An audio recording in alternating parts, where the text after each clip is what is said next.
So, I mean, we all get into those dark and dingy and scary places, but it's your choice to stay there if you want, or your choice to say, okay, I got to keep moving. I got to keep moving forward, and we'll see where that takes me. But that, again, that's scary because that's the fear of the unknown.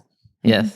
And you do have to, yes, you don't want to stay there, but you have to stay there in a sense. Like you have to be with your suffering in order to learn from it and find your path out of it, something like that. Now, I have a question. When you said you use this as fuel, in my mind, I sort of have this dichotomy of like the Buddhist meditation inner peace version of embracing suffering, and the sort of, there's this Navy SEAL named Jocko Willink and another one named David Goggins, and that sort of warrior mentality that can also get me out of dark places.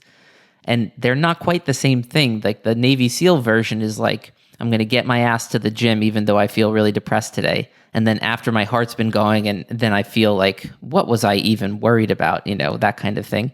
And then there's also I can sit and the sun's on my skin and I meditate a little bit and just accept it in more of like a, this is the dance of life. Like, do you find that those are different modes of acceptance for you, or have you kind of integrated them into one thing? Or yeah, I think I have. I mean, I'm very familiar with Goggins and Jocko. I've read Goggins' book and stuff like that. And I mean, I kind of look at him and say, gee, I wish I could be like, I don't know if anyone could be like him except him. I don't either. I don't know. The guy's he's amazing. Yeah. But then there's the other side where you've got to be quiet. You've got to center yourself. You've got to, kind of, it's there.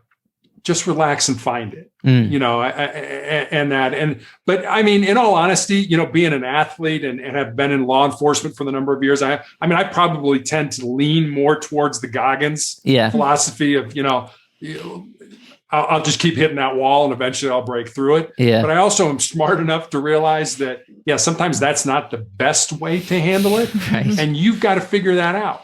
Today is a day where I've got to go hit the wall, or today is a day where I've got to step back, regroup, think about this, breathe deep, take it. Because some days work where you hit the wall and some days work where you just center yourself and you try to deal with what's happening to you. And I mean, I just remember the day that in one day I had a CAT scan and a PET scan in the morning. And by 5 o'clock that night, I found out my entire lower leg was full of cancer and I would need to have my leg amputated above the knee. And I had tumors in my lungs, multiple tumors in my lungs that I need to have chemotherapy for. I mean, that was like dropping a bomb.